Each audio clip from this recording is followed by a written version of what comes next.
You no longer get to hold on to these things, especially the things that make you feel safe.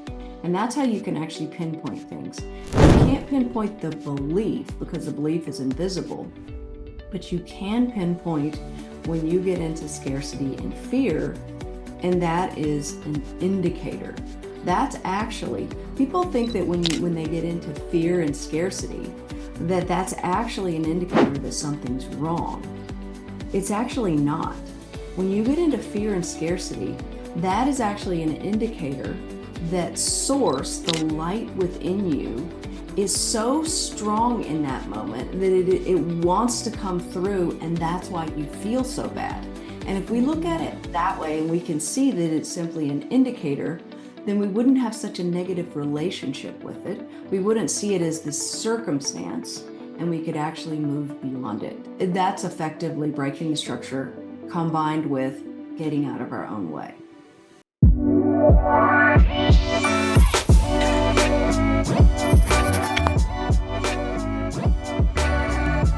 Welcome back to another episode of Influence by Design. I'm your host, Samantha Riley, and today we're going to talk about the new paradigm of quantum money. In that topic, there's going to be all sorts of things about money, blocks, investing, all the good things. So I've invited Elizabeth Ralph to join me you've got your own podcast, Elizabeth, Spiritual Investor Podcast. Yep, the Spiritual Investor Podcast. Yep. So if you're loving today's conversation, definitely jump over and listen to that. But Elizabeth, welcome to the show. I'm really looking forward to have this conversation. Thank you. Me too. Yeah. Now, I love that you've got this real spiritual vibe because your background is actually in finance. And when I think about finance, I think about it as being a very masculine environment. I think about it as being a very like a pressure cooker environment. How did you make the transition, or why, or, what can you share about that transition from what you were doing in that part of your career to what you're doing now? How did you embrace this spiritual part of, money? It's such a really good question, because even just you asking it, I'm like, gosh, I could go so many different ways with this, right? I think the spiritual aspect definitely came in. I was working on the trading floor, and like you perfectly said, it was a high stress environment, and it was challenging, and I loved it for that reason. But I knew that I didn't want to be working there for the rest of my life. I didn't want to live inside the matrix, right, with all the numbers and everything.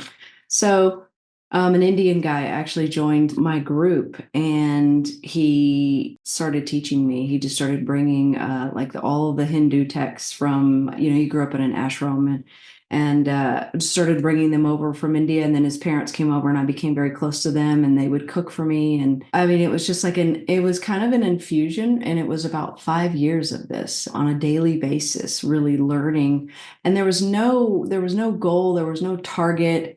I was just so drawn to it, almost to the point that, I do feel like I was probably in a previous life, I was probably Indian. I think I was an Indian man. I love that. He and I were like fast friends. We had the same sense of humor. And I really helped him because he and his wife were trying to integrate into society here. And, wasn't their culture. And so, of course, he could ask me anything, right? And then, so it was such a beautiful, beautiful friendship that we had. So that's actually how the spiritual aspect got weaved in with money. And then I started making decisions differently, and I started doing things like I created a business, and then I decided I'm going to donate a portion of the profits to horses, because I was into horses at the time and rescues and things like that. And so once I started doing that, I realized that I was like, this does not have to be so difficult. If you can actually combine these two forces, which is the principles of real world finance, and you can actually combine that and bring in the spiritual element. And I already understood the energy of money. I was using that and pulling that down. Then what I did is I just thought, well, when I actually ended up leaving corporate, which I bought my way out of it, when I ended up leaving corporate, I took a little bit of a break, and then someone asked me to help them with their money. And of course, I was like, no, I don't do that. I don't help people with money. I just do nothing. And she talked me into it. And I remember sitting outside of her house and I thought, okay, well, if I'm going to teach someone money, I have to do it my way. And that was 7 years ago.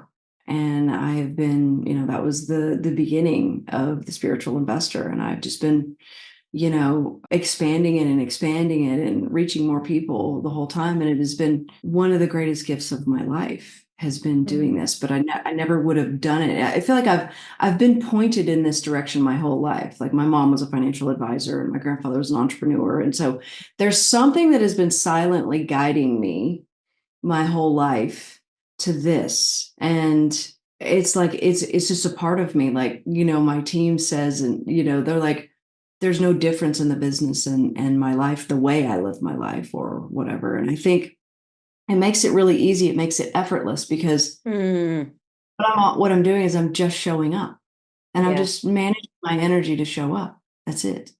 It's amazing what happens when you're fully aligned, and it just does come into, when you're living life fully in alignment, it's crazy what can happen. And I just love that you kind of lent into that and didn't pull back, because I know that you can help so many people with this. And, especially as we're coming into the new paradigm, and we're kind of, even though, the year is technically 2027, that energy is already here. People are very open. People are understanding that change. Can you talk to us about the differences that you're seeing as this energy flow is changing? You mean in the world? Yeah. Yeah.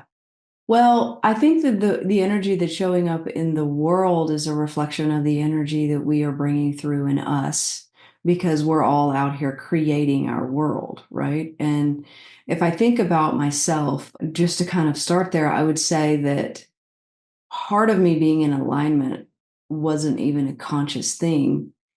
I think that if I look at who I am and look at who I always have been, I'm not controlling, but I'm powerful. And I think when people can look at the difference of those, and I think that is what we're seeing reflected in the world as more and more people are becoming that. It's a power that's coming from within rather than being pushed out. Before we go any further, why should the entrepreneurs, the coaches, the consultants, the business owners that are listening really stick around for this conversation? Why is this conversation around money and investing so important? Well, I was going to say right now, but it always has been. But why do they need to listen to that message right now? I think it's two things. I think that people are looking for the effortless path, not because they're lazy. It's because they know that they're here to do more. And I think that now have an understanding that they need the space to create, and that we can't allow something new in unless we have the space. Yet we're not talking about the space where you just do nothing. We're talking about that powerful aspect I just mentioned. We're talking about the space so that you and your authentic self actually gets to step into it.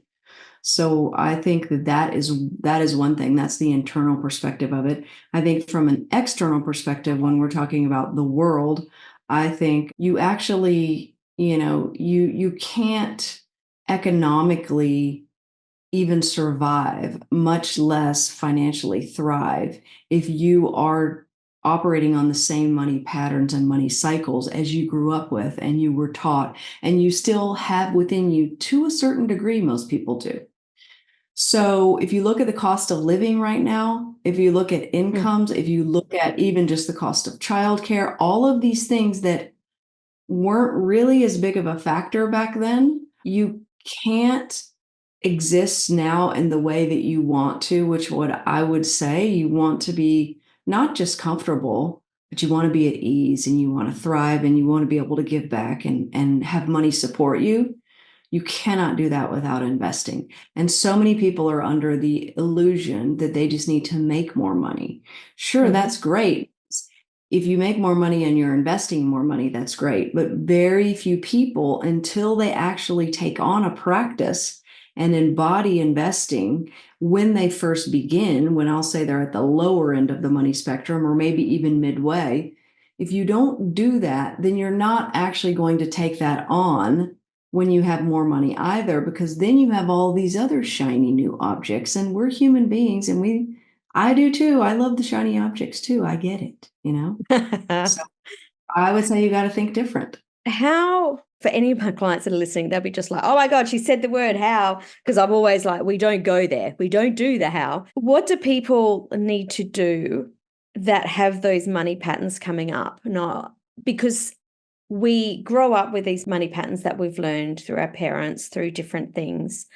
And most of us know that they're there logically, but they show up without us even realizing. And maybe it's not even money patterns that we've bought from our childhood. Maybe through our early adult years, things have happened that have made us fearful around money or how to, invest or buy things or do business or whatever it is.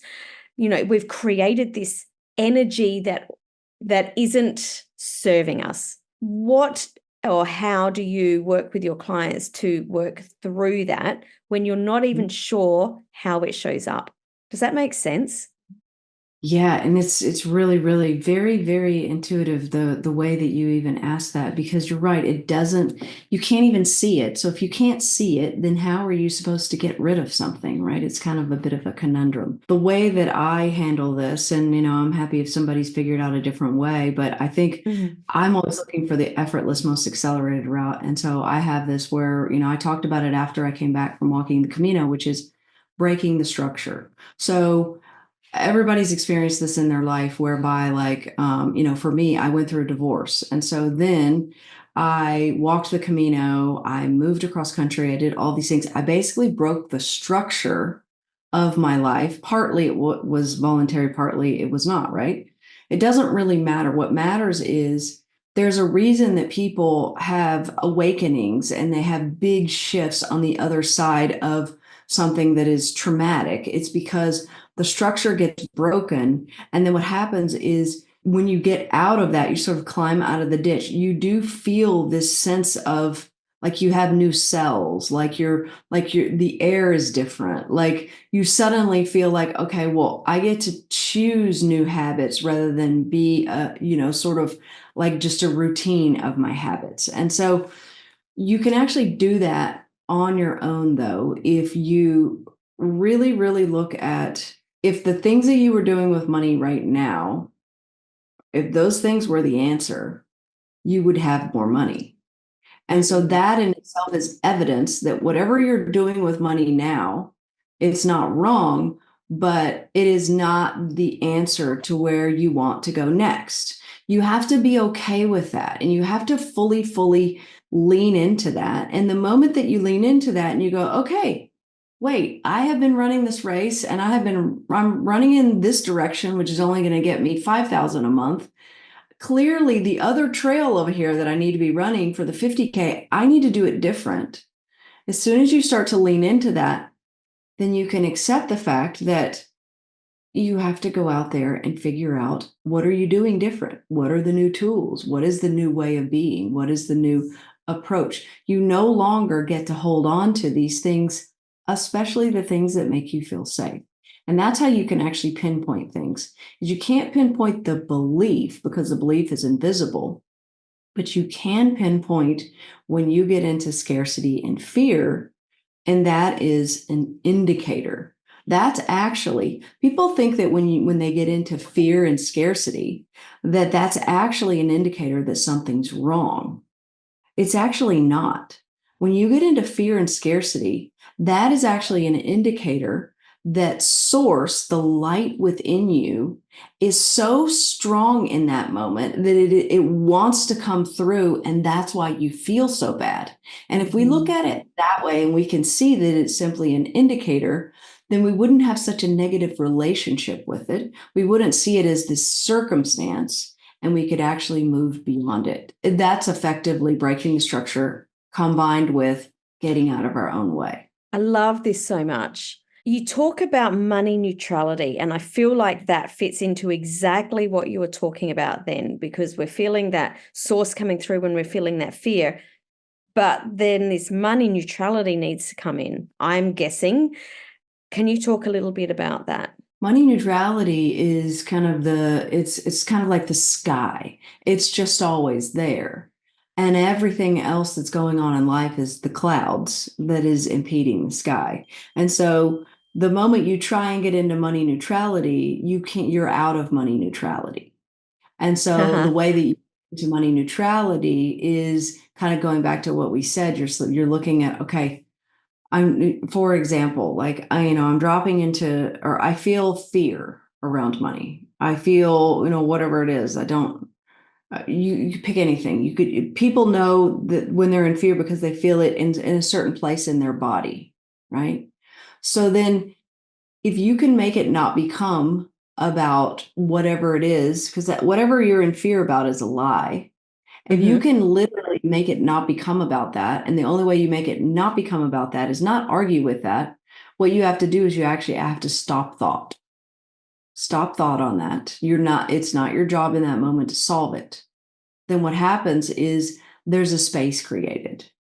And then you just do that over and over and over again. So what you're doing, you train yourself into money neutrality rather than trying to find money neutrality. And then what happens is you have a down month in your business and you are still stepping forward with all of that energy and just as powerful. There is no lack of consistency whatsoever because you're not attached to the circumstances. You're living in money neutrality. And that's actually how you get out of that. People don't like the variable income. You want to get out of variable income, then you get energetically consistent. And it doesn't matter what happens, you're still showing up because that's what people are looking for. People are choosing you based on that connection and that energy. We meet people in a restaurant. Do we want to talk to them? It's because of that connection and energy.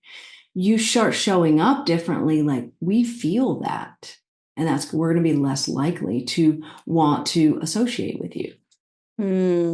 I'm loving this conversation. So a lot of people that are listening to this podcast are kind of I'm going to call them the mid-years, where they've had some sort of like business or career, whether it's their own business or they've worked in corporate for a while, and they're at this crossroads and they're moving into their second half of their career. And I think that you and we were talking about this before we recorded. There's this moment where they go, oh shit, I've still got time.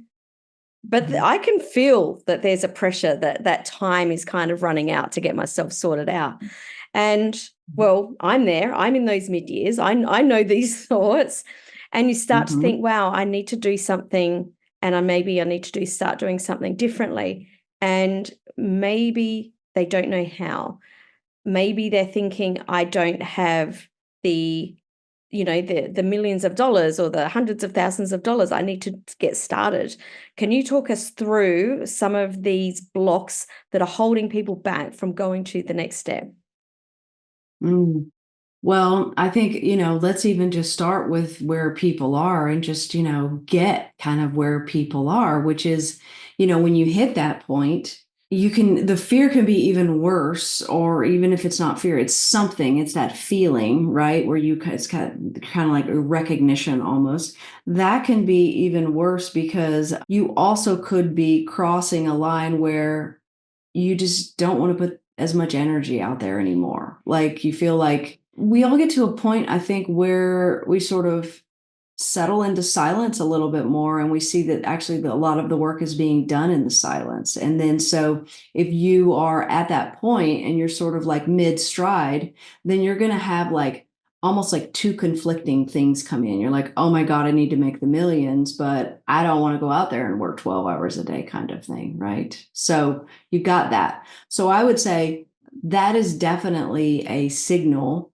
to it's time for you to learn how to manage your energy in a new way that calls money in rather than going out there and having to earn money. Because that's the thing, like we did not come here to have to get anything. We came here to receive everything. And so the new money paradigm is all built on receiving. The old money paradigm is built on getting, which is why a lot of people think, oh, wealthy people are greedy. Well, that was the old paradigm. Don't blame those people. That's just the what that they were to do. They had to go out and get something.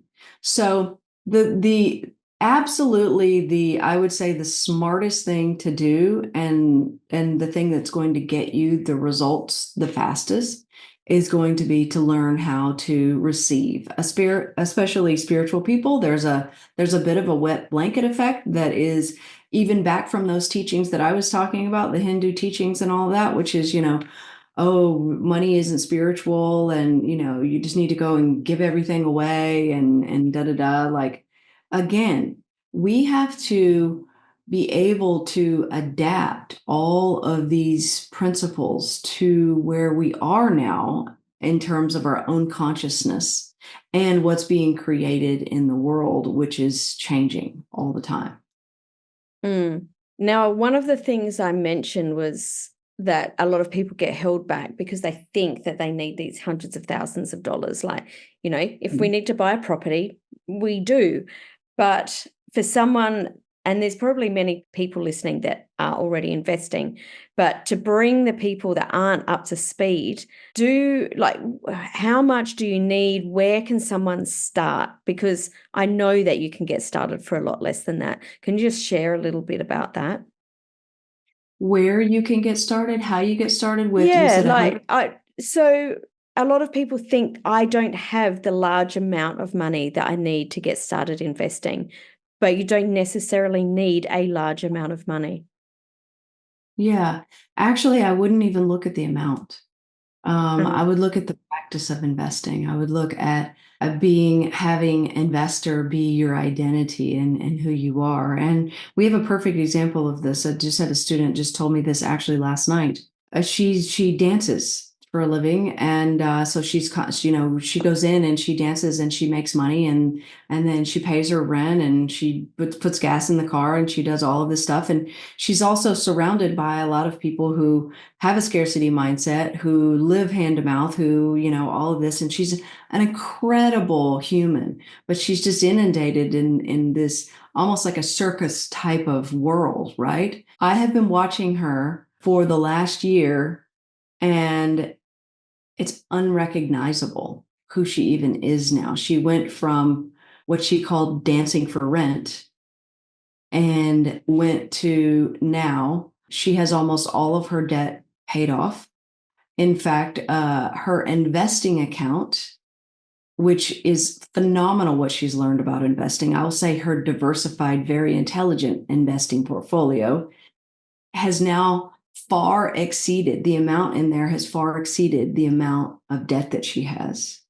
And she is still continuing to invest weekly 10% of everything that she earns. And now she is teaching the other dancers at the club how to invest. I love that so much. Yeah.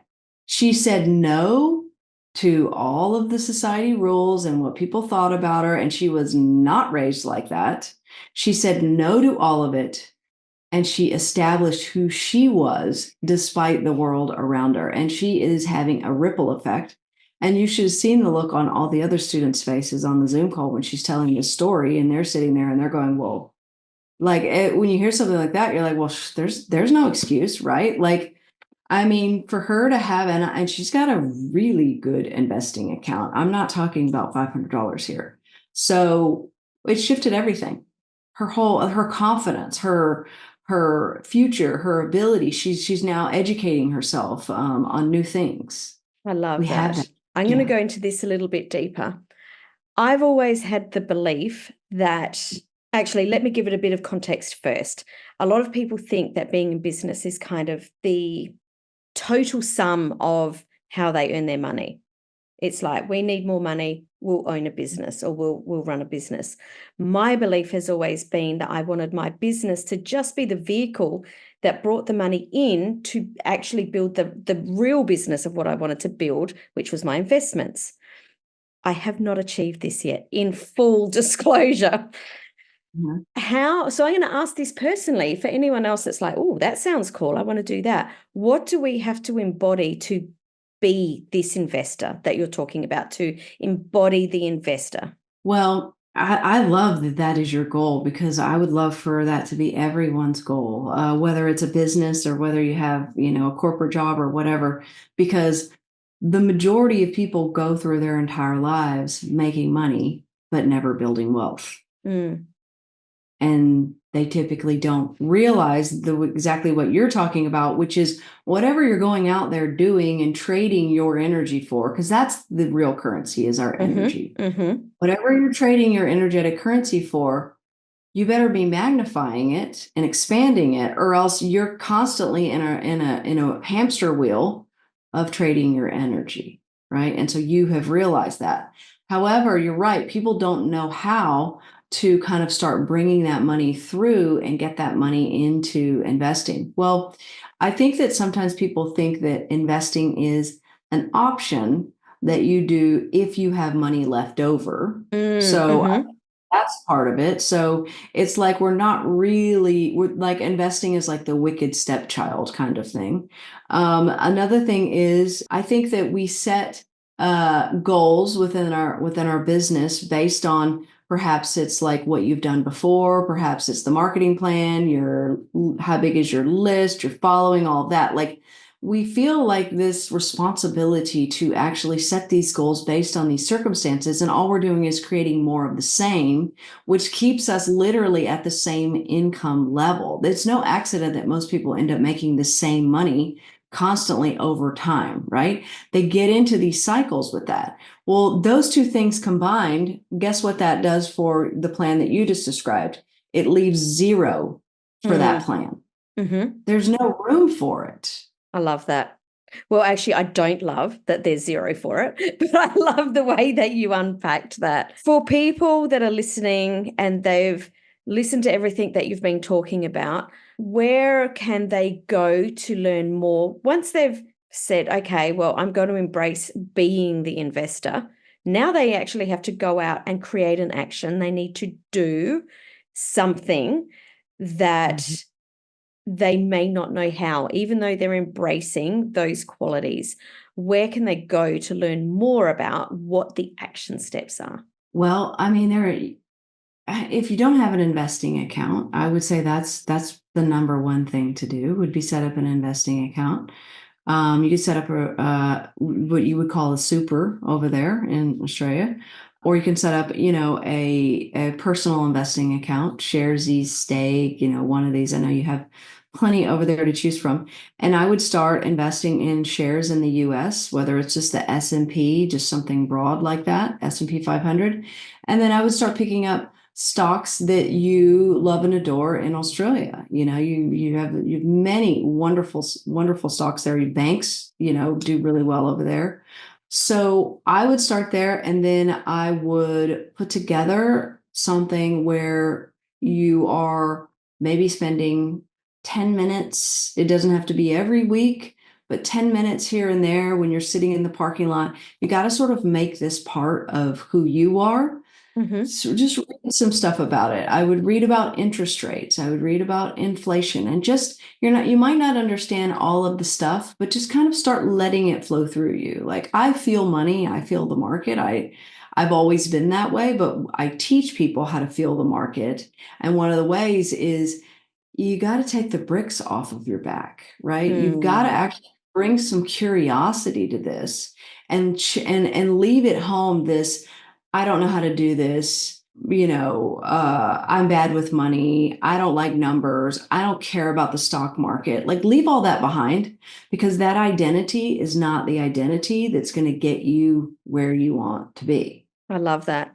Now, you have a monthly report that you produce. Can you just talk a little bit about that? Yeah. So the Spiritual Investor Report I designed it to kind of give people an energetic kind of update on the market, like what's kind of going on now. It's like, is my, I guess, interpretation and distillation. I'm trying to like bring things down in a little bit more of a compact form, so that you can start, letting this stuff flow through you. We also talk about stocks. I'll give you, and I talk about my life too. I talk about what I'm doing. It's more of a personal take on, like, I just bought a rental property 2 weeks ago. That was the first rental property. Congratulations. Thank you. I've owned rental properties for 15 years, but that was the first one that I bought on my own, not in my marriage.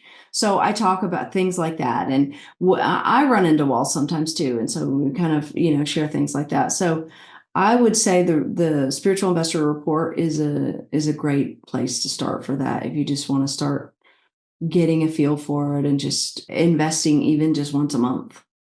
So we'll pop the link below for the Spiritual Investor Reports for wherever you're listening. Just scroll below and we'll have the link for that. Elizabeth, if there was one thing that you could leave listeners with today that could help to change their perspective so that they could move forward wherever they were, something that they could take away, what would that be? I would say people have taught you that your job is to go out there and make money, and you're good enough to do that. But they have taught you that you're not good enough to manage your money. So I would say question why. Mm-hmm. It's typically, if someone's telling you, oh, you got to go out and earn money, but then you need to pay someone to manage it, why is there a difference in earning money and managing money? There's really not. And I would say that if you want to pay someone to manage your money, then that is absolutely fine. But know what they're doing. Don't leave your money at an arm's length distance 1-800 number, because you're not energetically connected to it, and money is energy. You want your precious energy to be connected to the money, because that's actually an acceleration factor for you. And so if you're going to pay someone to do it, that is fine, but know what they're doing, ask questions, be curious about it.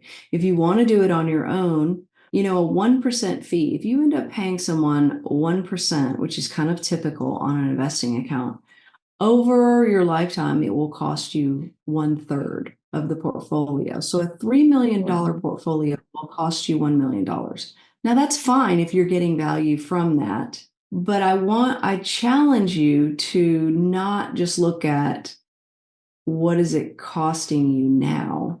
I challenge you to look at what is it costing you over a lifetime. And I would say the biggest cost is people think that the market is risky, and so they think that that's the cost. But actually, the biggest cost to you right now is losing time. Mm-hmm. And time is finite. Yes. And time, when it comes to compounding money, is absolutely everything. So no matter where you are, I mean, you can buy wonderful stocks for $12. No matter where you are, or if you have $500,000 sitting in an account, it doesn't matter. Money's just ones and zeros. What matters is if you're stepping into and you really want to live in this new paradigm, part of your responsibility living in this new paradigm and having an impact on the world is you learning how to expand money. It is no longer optional for you. I love it so much. Elizabeth, thank you so much for coming on the podcast today, sharing your wonderful and such valuable insights. And I hope that it has resonated and will change so many people's lives. So thank you. Thank you for having me. Amazing.